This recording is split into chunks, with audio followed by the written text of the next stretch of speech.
Aikoinaan oli valtio, jota kutsuttiin rikoksettomaksi ihannevaltioksi. Kaikki valvontakamerat oli yhdistetty tekoälyyn, ihmiset noudattivat sääntöjä ja moraalia, eikä väkivaltaa tai varkauksia enää esiintynyt. Kaupungit olivat hiljaisia ja lapset saattoivat kulkea turvallisesti öisin ulkona. Ja niin, poliisit jäivät vaille työtä.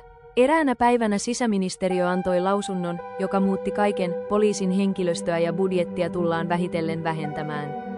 Poliisiorganisaatio menetti merkityksensä ja olemassaolonsa oikeutuksen.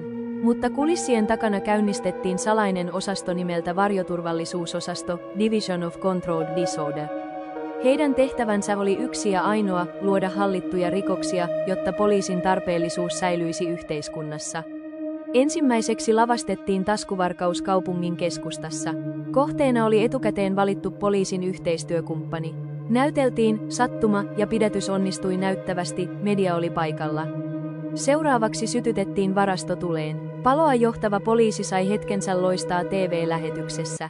Kansa huokaisi, poliisiin voi sittenkin luottaa. Mutta pian lavastetut rikokset alkoivat riistäytyä käsistä. Nuoret poliisit, jotka halusivat edetä urallaan, alkoivat itse luoda vihollisia. Uhrit eivät enää olleet lavastettuja, vaan syyttömiä kansalaisia. Uusi poliisi, Haruka Yuki, alkoi epäillä, ovatko nämä rikokset todella tarpeellisia. Tutkimustensa jälkeen hän sai tietää järkyttävän totuuden, yli 40% kaikista rikoksista maassa oli poliisin itsensä aiheuttamia. Harukan paljastus kuitenkin sensuroitiin. Hänet leimattiin epävakaaksi ja hän katosi. Mutta sen jälkeenkin, rauhallisen yhteiskunnan taustalla, lavastettuja rikoksia tehtiin säännöllisesti.